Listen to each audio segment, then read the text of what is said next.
sebetulnya memiliki naluri muda untuk fisik di umur berapapun ya, di umur berapapun, tapi selalu memiliki naluri tua untuk jiwa di umur berapapun. Itu tak maksud. Tapi sampean kalau saya tanya lebih jauh, saya yakin nggak bisa jawab kok. Kita panggilkan aja tamu kita aja deh. Makanya itu kalau aku nggak bisa jawab kan tinggal panggil tamu, itu gunanya sufisme itu. Ya.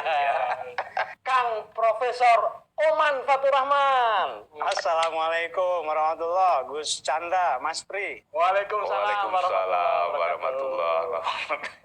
Kalau ini pinter tenang, ini tamu kita ini pinter tenang. Saya nguping juga loh soal tua-tua tadi itu.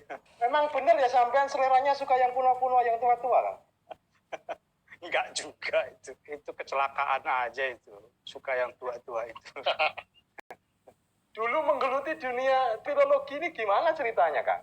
Ya terjerumus saja, nggak sengaja sama sekali. Oh iya? Pokoknya sesuatu yang kalau kita itu benci, itu hati-hati itu. Bisa jadi kekasih nantinya itu. Wah, ini contoh pengalaman saya di filologi itu ya begitu. Ini siapa yang dibenci waktu itu? Si filologi itu, si manuskrip itu. Tahun 90 kan saya baru bisa kuliah tuh. Sebetulnya saya lulus tahun 87 aliyah tuh. 3 tahun kemana? 3 tahun nganggur, nggak punya uang. Ya ayah saya nggak punya uang, jadi udah kamu masuk pesantren aja katanya. Kalau di pesantren paling bakalnya beras kan, gitu kan. Dulu saya aliyahnya di Manci Pasung. Gini-gini juara kelas juga ya Gus. Juara kelas sama juara pidato Mas Pri. Jadi jangan heran kalau saya ini kayak orator gitu ya. Itu satu kelas muridnya ada berapa? 3 atau 5? Oh ada 30 lah. Oh lumayan. Nah jadi setelah masukin ke pesantren, saya udah jengkel banget kan, udah disuruh ngapalin Jurmiyah, ngapalin Sorob Kailani, Nazul Maksud, macam-macam kan, Alfiyah juga gitu kan. Akhirnya saya nekat lah tahun 90 itu kuliah, nggak langsung kuliah, saya jadi pedagang asongan dulu di Jakarta kan.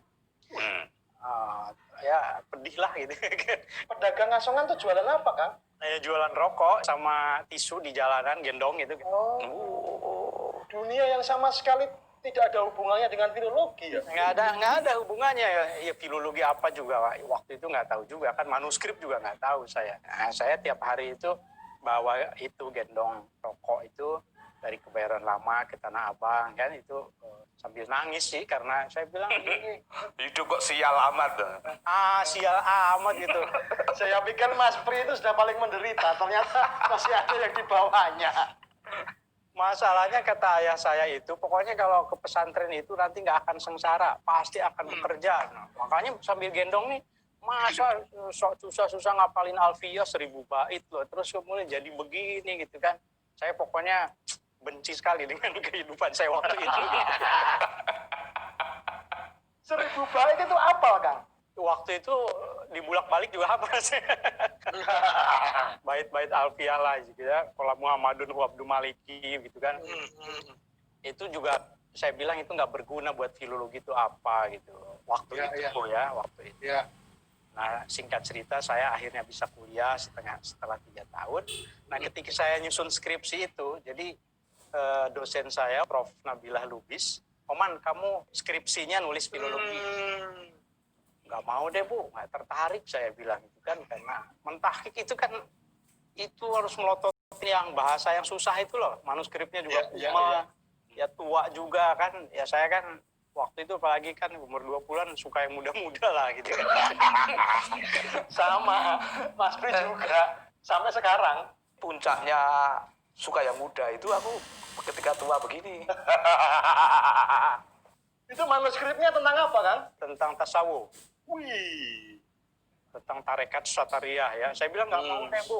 Saya mau Nausorob yang pernah saya pelajari dulu biar gampang. Nulis skripsi kan harus pakai bahasa Arab kan. Gitu kan. Tentang tasawufnya itu nggak usah dijelaskan, Mas Pri nggak akan sanggup memahami. Lanjut aja langsung. Nah, karena saya nggak mau dijanjiin, udah kamu nanti saya kasih beasiswa, dikasih bantuan. Pokoknya nulis filologi. Saya tolak tuh. Akhirnya saya agak membangkang dikit. Akhirnya saya nulis skripsi itu Daurut Tasrif fi Fahmi Ma'anil Kalimatil Arabiyyah. Sorob. Kalau sorob saya kan I'lal Ibdal kan dari dulu waktu di Haur Kuning bisa lupa kan ya itu yang saya baca tiap hari gitu, kulibatil wau alifan litaharuki hawan fitahi makoblah dan seterusnya lah gitu. Gak paham toh Mas Pri toh, gak paham toh. Oh, sama, aku juga gak paham. Loh, tawaku itu sudah menerjemahkan situasiku. Selesailah ceritanya gitu kan ya. Saya alhamdulillah gitu waktu itu berhasil menghindar dari filologi. Selesai kuliah, terus saya kerja apa? Itu nganggur, saya setahun tuh nganggur. Nganggur kan butuh uang kan, saya udah nggak jualan rokok lagi kan. Saya kira sudah tidak berjualan rokok lagi, sudah naik kelas. Kalaupun naik kelas tuh jualan jam tangan gitu. Ya kredit jam tangan, kredit batik gitu ke dosen. Karena ayah saya memang sudah bilang, ini anak-anakku yang 9 gitu kan, saya yang anak ke-7, kamu saya sekolahkan sampai SMA. Kalau kuliah terserah masing-masing. 9 bersaudara? 9, alhamdulillah Gus. Oh, Masya Allah. Ya, ditambah kemudian 2 jadi 11 gitu belakangan setelah ibu saya wafat. Ya. Masya Allah, ya. Berarti ini pengangguran ini berkali-kali. Lulus nganggur, jualan. Sarjana nganggur, jualan lagi. Saya jualan kacamata, jualan macam-macam. Terus Bunda Bila bilang, Oman ini ya udah kamu nggak mau mentakik, ini buku ibu, buku tasawuf ya, disertasinya mau diterbitkan. Manuskripnya itu Zubdatul Asror, karangan Syekh Yusuf Makassar. Ibu minta tolong deh sekarang ke kamu. Ini karena teksnya itu bahasa Arab, bawahnya itu kan pegon tuh, aksara pegon Jawa gitu ya. Ini mau diterbitkan tapi harus ada yang baca dulu benar apa enggak terjemahan pegonnya. Aduh, saya bilang baca manuskrip lagi. Kamu jangan malas lagi, sekarang mah saya kasih honor. Nah, kalau honor saya mau. Saya bilang. Cocok, persis seperti kita ini, Mas. Ya. Akhirnya saya kerjain tuh. Bagi saya kan gampang tuh. Ngecek gitu, alhamdulillah bawahnya itu kan utawi iki sakehe puji. Kalau bahasa saya Ari Sadai Puji lah gitu kan. Wah, ini bisa nih, saya betulin. Saya serahkan ke Bu Nabila. Bukunya itu mau diterbitkan oleh filologi Eropa. Prancis, namanya itu Henry Sampetloa. Nah, begitu Pak Henry lihat hasil editing ini, terus nanya ke Bu Nabila, ini siapa nih yang edit? Itu si Oman tuh yang baru lulus. Kok bagus sekali katanya. Dia ngerti filologi ya? Enggak, dia malah nggak mau saya suruh nulis skripsi juga katanya gitu. Nanti dulu. Yang bagus sekali itu klaim sepihak atau beneran? Soalnya Mas Pri sukanya bohong juga, Mas Pri. Ini klaim dari yang sangat otoritatif. Pak Henry ini seorang filolog yang waktu itu sudah 30 tahun yang menggeluti manuskrip Melayu. Dia bilang ini ada orang kok bisa mengoreksi draft yang sebetulnya udah diedit sama calon doktor gitu di universitas lain. Saya bilang sederhana aja bagi saya karena ini Arabnya, bawahnya itu saya biasakan terjemah gantung, ini keliru, ini enggak. Terus saya dipanggil, kamu bisa bahasa Arab? Ya bisa, saya karena dari pesantren. Kamu bisa bahasa Jawa? Ya saya orang Kuningan, jadi Cirebon dekat saya ngerti. Kamu bisa bahasa Melayu? Bisa. Kamu bisa bahasa Arab, Melayu, Jawa, Sunda. Kamu ini kalau jadi di filolog katanya itu akan terkenal sekali sedunia. Oh masa saya bilang gitu kan. mulai diiming-imingin gitu. Sekarang ini bagus, kamu kuliah ya S2. S2-nya apa? Filologi. Aduh. Tapi ini saya kasih beasiswa di 11 juta waktu itu langsung katanya. Wah, saya bilang mau deh filologi gitu ceritanya. Jadi gara-gara uang sebetulnya. Ternyata uang ya. Jadi saya nggak heran kalau Mas Pri itu ya gimana soal honor. Karena aku sudah ngerti prinsip ini. Aku ini kan filolog alamiah. Ya. Saya nulis tesis itu Tanbi Al-Masyi Al-Mansub ila Thoriq Al-Kusasi. Jadi manuskrip yang ditulis abad ke-17 oleh Syekh Abdurrahman Singkel. Saya sunting, saya terjemahkan tentang tafsir Wahdatul Wujud gitu ya. Dalam konteks Nusantara. Kemudian setelah selesai S2, ya begitu. Jadi ini saya terbitin deh, kata Pak Henry ya, lagi Pak Henry. Tesis kamu ini bagus. Saya bilang, kok bisa gitu, kerja asal aja kok dibilang bagus gitu. Kurang ajar. Tolong kami dikenalkan sama Pak Henry, Prof. Siapa tahu buku kami diterbitkan. Jadi kadang-kadang kita itu ini terlalu terlalu menganggap dalam manuskrip itu hebat atau ditulisnya itu dengan keagungan, padahal dulu mungkin penulisnya iseng aja kadang-kadang mungkin. Berarti tesismu salah, Mas Pri. Penulisnya nggak seserius itu ternyata. Nggak serius tuh gini maksudnya. Ini saya jadi buka rahasia nih jadinya. Iya. Itu kan teks Tanbi Al-Masyi itu kan bahasa Arab. Ya. Ya, bagi saya kan bahasa Arab ya, karena sudah hafal jurnya, alfiah, segala gampang. Pembimbing saya itu kan tidak paham bahasa Arab gitu. Pahamnya filologinya, Mas. Nah, jadi begitu saya serahkan tesis saya itu dengan terjemahannya, dengan transliterasinya, pokoknya, wah ini kamu ini bagus semua. Padahal saya juga ada mungkin ngantuk-ngantuknya juga ngerjain gitu ya. Karena harus membandingkan manuskrip loh. Manuskripnya itu yang saya bandingkan 4. Dan manuskripnya dari Leiden 2, dari Jakarta 2. Itu belum ada komputer kayak sekarang kan. Jadi ngebandinginnya itu dengan proyektor yang manual sekali, capek sekali. Setelah mendalami filologi, asongan, rokok, kacamata, minyak wangi ditinggal. Nah, itu bertahap. Jadi yang jualan kacamatanya itu bertahan. Sampai sekarang sebenarnya masih ada sebetulnya itu alat periksa matanya itu masih. Masih jualan? Waktu itu masih. Jadi sampai S2 itu saya masih. Untungnya itu gede tuh kacamata itu. Bisnis itu Mas Pri. Faktor kali toh. Yang beli kan jarang kan kalau kacamata. Jadi harus dinaikkan gitu. Supaya laku, saingan sama optik yang gede, saya tulis Elkuni Optikal, periksa mata gratis, kredit 3 bulan. Nah. Tidak menduga kita ya, seorang filolog jualan kacamata Mas Pri. Saya juga nggak menduga kok mau jadi kayak sekarang. Mas Pri tanya, diem aja kayak terkagum-kagum gitu. Aku sibuk mengkonstruk ide dari narasi Kang Oman tadi itu. Nanti saya menambahi footnote saja karena itu penting ya bagi teman-teman penonton show ini. Kalau ada yang nonton. Ada beberapa berkah tadi itu Gus. Yang berkah itu nanti bisa dikodifikasi. Bisa dibuat template agar kita bisa mensiarah ke berkah-berkah itu. Pertama berkah pesantren. Pesantren itu ternyata jebakan keberkahannya tidak boleh menjebak kita untuk keluar dari jebakan itu. Bersifat selama-lamanya ya. Loh, kita takdim kepada guru itu sampai mati toh. Iya betul. Nah di pesantren itu ujiannya berat karena seolah-olah tidak ada hubungan satu ilmu dan realitas ini, realitas itu. Nah Kang Oman itu kalau keluar dari jebakan itu tidak menjadi Kang Oman yang sekarang. Itu misteri pesantren yang sangat indah. Kedua, keberkahan entrepreneurship. Iya, ya. Gak ada hubungannya itu dari pesantren jualan rokok, gak ada hubungannya. Itu karena kemarahan toh, Kemarahan ya. Tapi entrepreneurship itu keberkahannya itu sedemikian rupa bisa memperkenalkan lintas disiplin. Tradisi pemalakan di Tanah Abang. Wah, beliau terpaksa kenal. Jadi, ya. Terus bagaimana membuat nama-nama brand, ya. Mengkalkulasi harga dengan kecerdasan sosiologis. Ini kalau langka berarti berani 2 kali lipatnya. Wah, itu peristiwa sosiolog yang luar biasa. Yang ketiga, keberkahan honor, bayangkan. Kok ke situ ya? Loh, iya. Semua yang ditempuh Kang Oman tadi tidak dalam format seolah-olah paradigma besar. Pengen berkontribusi kepada negara, pengen membaca artefak, pengen menyelamatkan manuskrip, tidak. Bukan sama sekali. Ada, sama sekali nggak ada.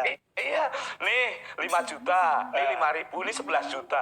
Orang miskin mendapat 11 juta. Ya guguplah kejiwaan ini.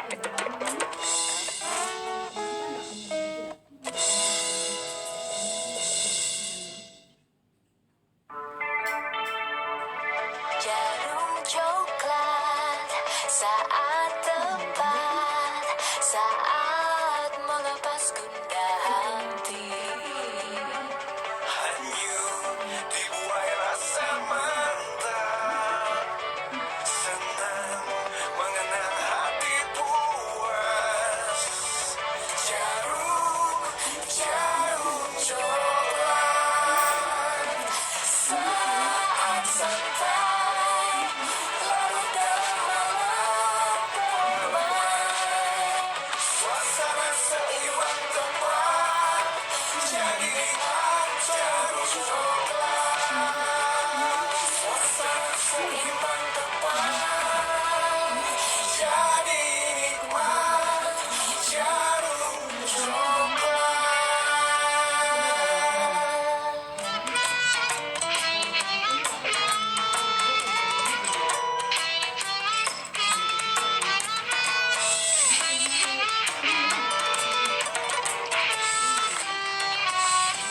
sok tahu, seringkali sok tahu. Seperti Mas Pri tadi itu sok tahu. Waduh, kebiasaan itu.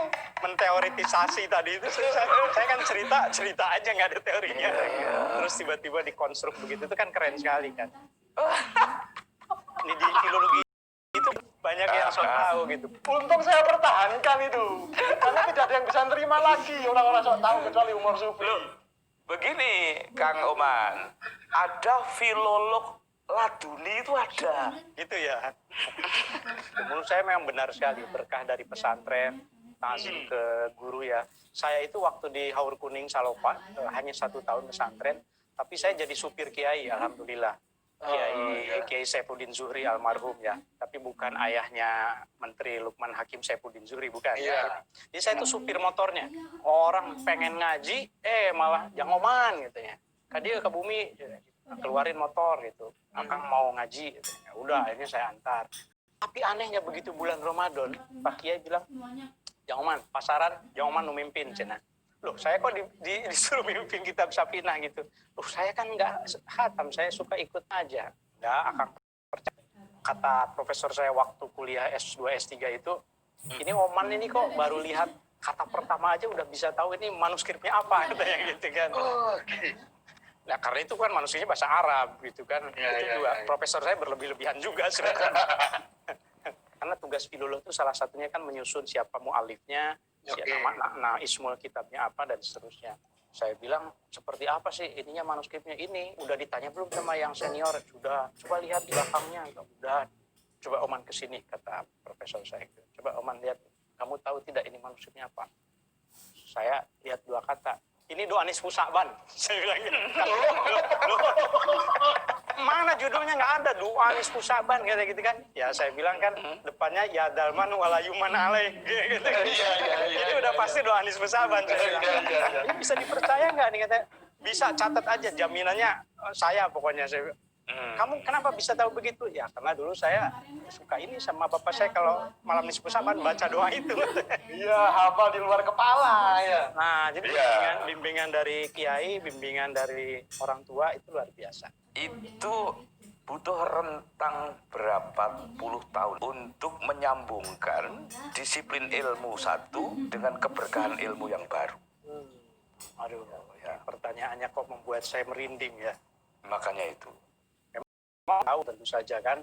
Bagi saya sebetulnya ketika saya lulus S1 itu tahun 94 itu sudah keberhasilan dalam definisi saya. Saya pakai jaket alma mater S1, kemudian saya di wisuda selesai. Saya akan sungkem sama bapak saya, sama mimi saya, sama guru-guru saya. Alhamdulillah saya tinggal nikah aja udah. Saya tinggal kerja gitu kan. Jadi sisanya itu bonus gitu. Tiba-tiba saya tahun 96 dikasih beasiswa S2. Kemudian lulus saya percepat 98 selesai, 99 saya dikasih lagi biaya S3 oleh Pak Henry Sembetloa tadi itu yang orang Perancis itu. Jadi walaupun bukan muslim itu pahalanya insya Allah itu luar biasa itu dia. Luar biasa melahirkan saya, dan saya kan sekarang mendidik para santri ini gitu kan. Nah, lalu tiba-tiba saya diminta untuk postdoktoral di Jerman tahun 2006 sampai 2008. Ada beasiswa. Susah sekali nyari orang yang bisa bahasa Arab, bahasa Melayu, bahasa Sunda, dan seterusnya, dan mau ke filologi. Akhirnya 2 tahun kami di sana. Udahlah, saya bilang ini udah keren banget nih, orang bahasa Inggris saya juga belepotan, kok bisa saya tinggal di Jerman gitu. Kalau Mas Pri kan mungkin bahasa Inggrisnya lebih bagus lah gitu. Aku ini bahasa gaib saja bagus. Nah terus habis 2008 itu saya pulang, saya maunya udahlah selesai aja, saya pengen meniti karir. Saya ditelepon oleh British Council, mau nggak ke Oxford katanya. Ngapain? Ya baca manuskrip apa terserah kamu katanya. Karena kami sudah nyari orang yang mau mengkaji manuskrip Islam Indonesia. Kok nggak ada gitu, susah nyarinya, adanya nama kamu. Jadi saya nggak perlu ngelamar nih, nggak. Aduh Oxford itu kan IELTS-nya juga ya, TOEFL-nya kan harus kayak apa. Nggak perlu, pokoknya kamu berangkat aja. Penting bawa manuskrip gitu kan. Ya udah saya berangkat. Saya 3 bulan di universitas yang nomor wahid gitu kan di Inggris. 2010 saya pulang. Masih juga belum selesai rupanya bonus itu. Saya nggak pernah melamar. Semuanya itu ditelepon, paksa mengisi aplikasi gitu. 2012 itu di Tokyo University of Foreign Studies ya. Selama 1 tahun saya di sana membaca sekitar 1000 manuskrip. Siang malam saya baca manuskrip di hard disk gitu. 1000 manuskrip saya baca. Termasuk manuskrip obat kuat, Mas Pri. Wah, ini. Saya ini malah sedang mencari obat pelemah syahwat ya. Kalau manuskrip pernah di badan ada nggak ya? Di manuskrip itu segala ada.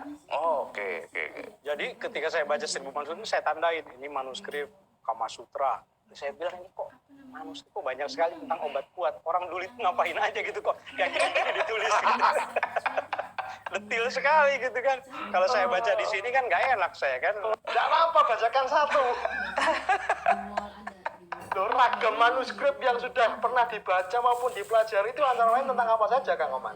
Fokus saya kan memang ke manuskrip tarekat ya, tentang tasawuf, khususnya tarekat Satariyah. Dari manuskrip Satariyah itu ternyata saya bisa membaca Indonesia di masa lalu, sejak abad ke-17. Itu luar biasa. Tentu saya membaca sebelumnya kan kisah Wali Songo di Jawa, abad ke-15-16. Tapi kan tradisi tulisnya belum kuat. Nah, melalui tarekat Satariyah yang masuk ke Indonesia itu melalui Aceh abad ke-17 ya, melalui Syekh Abdul Singkel, itu saya bisa membaca sampai linknya itu ke yang tadi disebut itu Ronggo Warsito. Nyambung silsilahnya itu. Ke Sumateranya melalui Syekh Burhanuddin Ulakan, kalau ke Jawanya melalui Syekh Abdul Muhyi Pamijahan. Dari Pamijahan inilah lahir murid-murid dan anak-anak yang itu murid-muridnya itu ke Kuningan, Kiai Hasan Maulani, kemudian ke Keraton Cirebon, ke Keraton Yogyakarta, sampai ke nenek buyutnya Pangeran Diponegoro, Kanjeng Ratu Kadipaten yang istri Hamengkubuwono I, itu murid Satariyah, sufi perempuan yang punya mursid 4, nyambung ke Syekh Abdul Muhyi, terus sampai Ronggo Warsito, sampai sekarang juga. Jadi memang benar tarekat yang pertama kali masuk ke Nusantara pada waktu itu Satariyah ya? Satariyah, betul.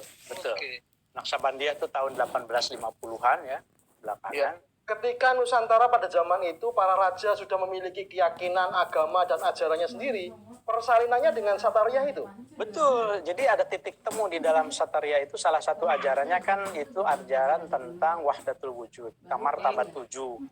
Nah, martabat 7 itu yang dikenalkan kalau di dalam manuskrip yang nyampe ke kita itu At-Tuhfah Al-Mursalah, karangan Syekh Fadlullah Al-Burhanpuri, itu martabat 7 yang kemudian dielaborasi, dipakai oleh sultan-sultan di Nusantara sebagai ideologi negara, termasuk di Kesultanan Buton, termasuk di Yogyakarta juga. Karena ada Manunggaling Kaula Gusti kan di terjemahan.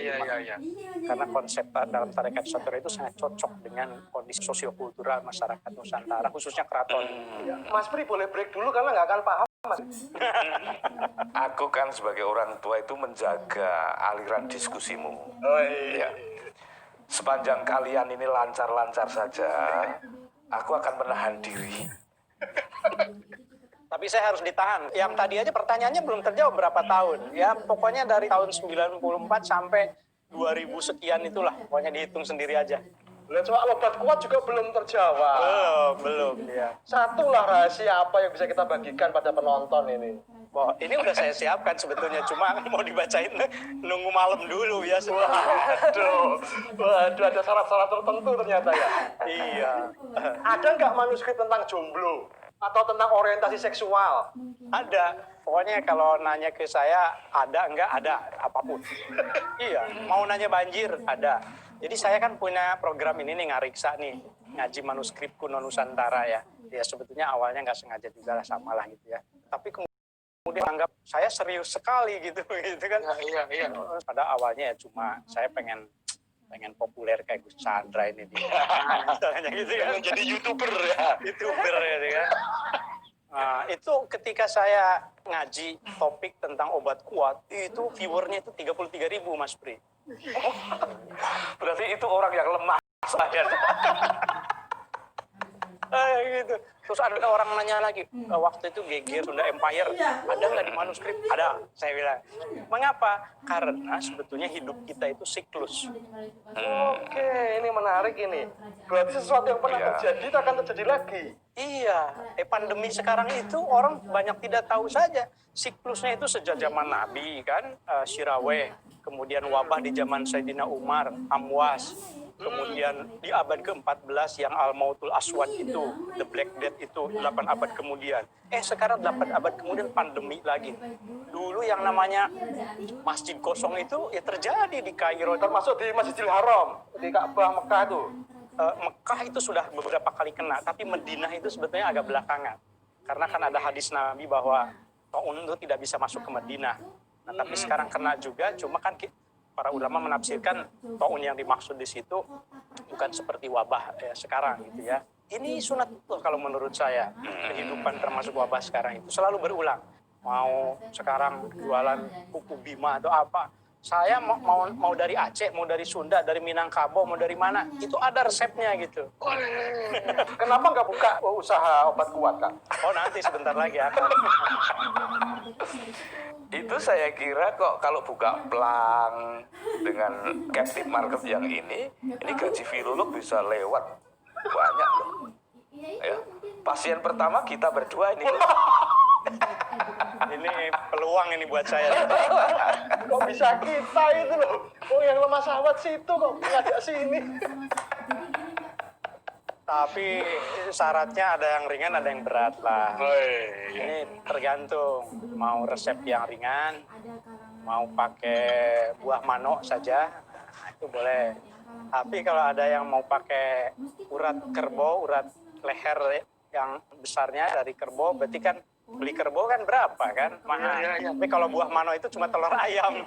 Oh. Yang baca doa saja ada nggak? Ada Nah, juga. itu aja yang gratis-gratis itu. Lagi-lagi kita terlalu serius membaca manuskrip itu. Padahal dulu mungkin jomblo gitu ya, lagi patah hati juga kali ya. Dia nulis gitu, ini doa supaya perempuan itu tidak punya pacar. Supaya tidak laku, ya. Jadi dia dendam sama si perempuan yang nolak dirinya mungkin. Supaya tidak laku, inilah doanya. Kemudian caranya itu ini dibakar. Terus dianalisis oleh para filolog sekarang. Ini dengan ilmu semiotik dan apanya gitu. Padahal kita iseng gitu. Karena dulunya iseng aja gitu.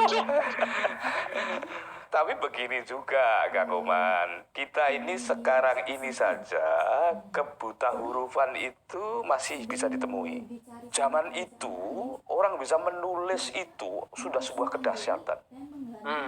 Ya. Dulu jomblo itu yang buta huruf ya seluruh kampung itu. Iya.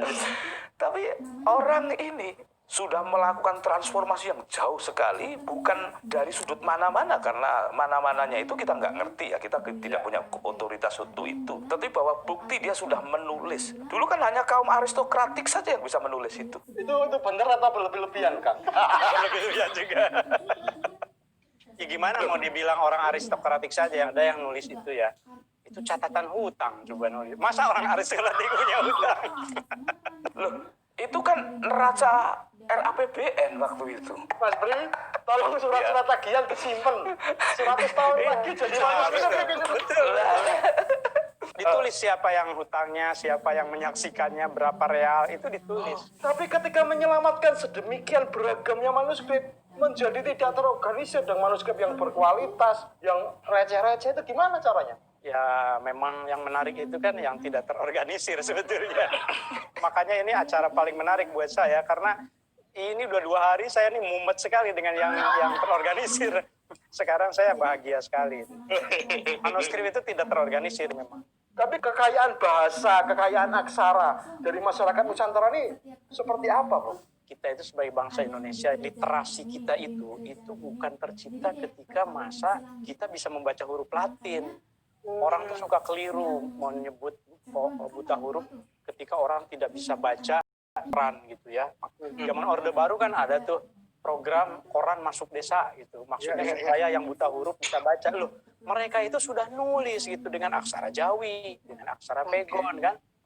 Kebetulan tahun 99 guru saya Pak Henry Sempetloa tadi itu menyusun buku dengan saya ya. Judulnya Khasanah Naskah, Panduan Koleksi Naskah Indonesia Sedunia. Kita petakan dari segi bahasa itu ada tidak kurang dari 20 kelompok bahasa.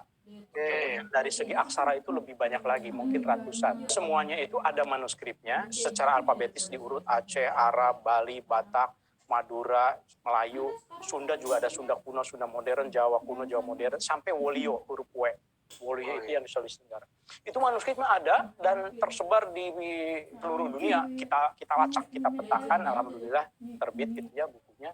Nah, dibandingkan dengan negara lain, tingkat literasi kita itu mulai dari Sanskerta kan ya, dengan aksara Kawi, bahasa Sanskerta, kemudian ke Jawa kuno, Jawa modern, Kono Coroko, sampai kemudian ke aksara Jawi.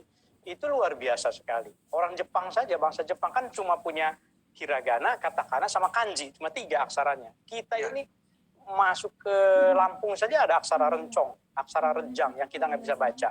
Lontara di Bugis Makassar itu kita nggak bisa baca karena seperti paku ya. Luar biasa sekali literasi bangsa kita itu sebetulnya. Terdefinisikan ada berapa aksara di Nusantara kok? Waktu itu di Badan Bahasa itu menyebut sekitar 600-an. 600-an aksara? Iya. Nah, etnis kita itu kan juga sangat kaya sekali kan. Banyak generasi kita yang memang tidak tahu karena tidak suka dengan manuskrip, tidak suka dengan filologi. Ya, sukanya jualan kacamata. Bahasanya berapa, Kang? Ada 20 kelompok bahasa. Ada berapa ratus kalau jumlahnya? Ini kan yang saya ceritakan ini bahasa yang dipakai untuk nulis. Agak berbeda dengan bahasa yang dipakai untuk bicara. Tidak semua bahasa dipakai untuk nulis. Misalnya di Aceh. Aceh itu kan aksaranya itu menggunakan aksara Jawi, sama dengan kita.